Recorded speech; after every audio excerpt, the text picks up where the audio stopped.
Well, I think to answer that question, it's always been very important in my family. And to kind of expand on that, my dad, he was in the RCAF, and then he went to England and he was in the RAF, and he was a rear gunner on a plane. And while he was over there, of course, he met a young girl from Yorkshire, Margaret Cooper, and they fell in love. And she came to Canada after the war. They were married in England, but after the war, then she came. He came first, then she followed by ship, of course, and coming through Pier 21 at Halifax, getting on the train and traveling all the way across Canada and all the ways thinking, when are we going to get here? You know, and enjoying the things that they had never had for many years, like the white bread and the butter and all different things like that. And she tells quite stories about it. And then to go back to make the connection is stronger. Her father, my granddad, was a First World War veteran. And I have a lot of information on him now from my cousin that lives in Wales. And I know every battle that he was in. I know everything about him. I know about his, how he suffered in the war and his bravery. And as a result, on the November 10th of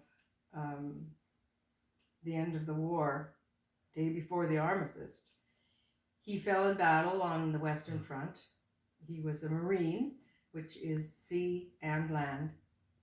And as a result of his wound, he lost his leg. And then his sacrifice was for the rest of his life because he had an artificial leg.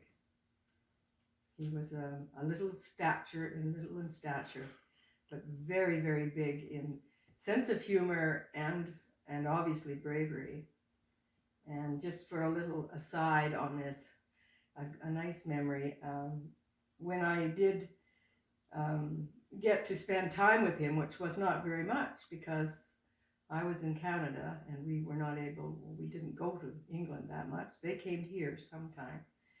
And I remember my granddad saying, you know, it's not everybody that can say they've got a spare leg in the closet.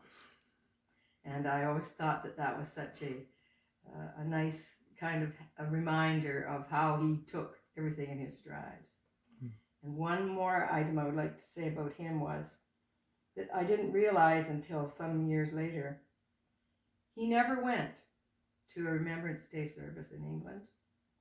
And he said he didn't need to go because he remembered his comrades every day.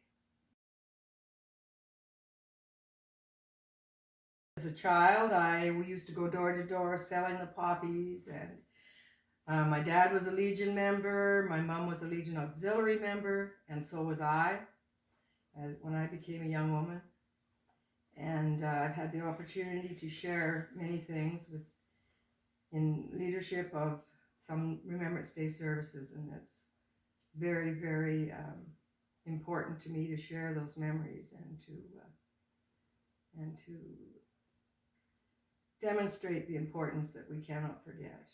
And one more item, if I may, I noticed when I was doing the leadership, like the services in our local United Church, that the crowd of people, the numbers that were coming out to those services were increasing.